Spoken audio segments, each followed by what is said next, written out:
Romanos capítulo 5. Tendo sido, pois, justificados pela fé, temos paz com Deus por nosso Senhor Jesus Cristo, pelo qual também temos entrada pela fé a esta graça, na qual estamos firmes e nos gloriamos na esperança da glória de Deus. E não somente isto, mas também nos gloriamos nas tribulações, sabendo que a tribulação produz a paciência, e a paciência a experiência, e a experiência a esperança. E a esperança não traz confusão, porquanto o amor de Deus está derramado em nossos corações pelo Espírito Santo que nos foi dado. Porque Cristo, estando nós ainda fracos, morreu a seu tempo pelos ímpios. Porque apenas alguém morrerá por um justo, pois poderá ser que, pelo bom, alguém ouse morrer. Mas Deus prova o seu amor para conosco, em que Cristo morreu por nós, sendo nós ainda pecadores. Logo, muito mais agora, tendo sido justificados pelo seu sangue, seremos por ele salvos da ira. Porque se nós, sendo inimigos, fomos reconciliados com Deus pela morte de seu Filho, muito mais, tendo sido já reconciliados, seremos salvos pela sua vida.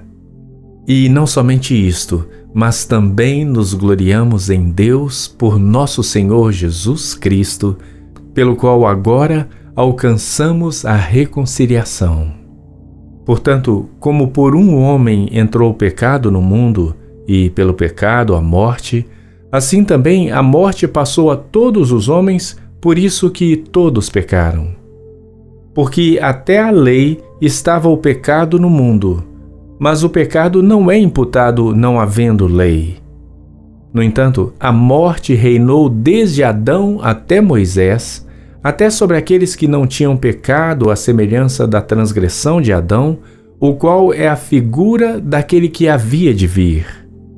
Mas não é assim o dom gratuito como a ofensa, porque se pela ofensa de um morreram muitos, muito mais a graça de Deus e o dom pela graça que é de um só homem, Jesus Cristo, abundou sobre muitos. E não foi assim o dom como a ofensa, por um só que pecou. Porque o juízo veio de uma só ofensa, na verdade, para condenação. Mas o dom gratuito veio de muitas ofensas para justificação. Porque se pela ofensa de um só a morte reinou por esse, muito mais os que recebem a abundância da graça e do dom da justiça reinarão em vida por um só, Jesus Cristo. Pois assim como por uma só ofensa veio juízo sobre todos os homens para condenação, assim também por um só ato de justiça veio a graça sobre todos os homens para justificação de vida. Porque, como pela desobediência de um só homem, muitos foram feitos pecadores, assim, pela obediência de um, muitos serão feitos justos. Veio, porém, a lei para que a ofensa abundasse, mas onde o pecado abundou, superabundou a graça, para que, assim como o pecado reinou na morte, também a graça reinasse pela justiça para a vida eterna, por Jesus Cristo, nosso Senhor.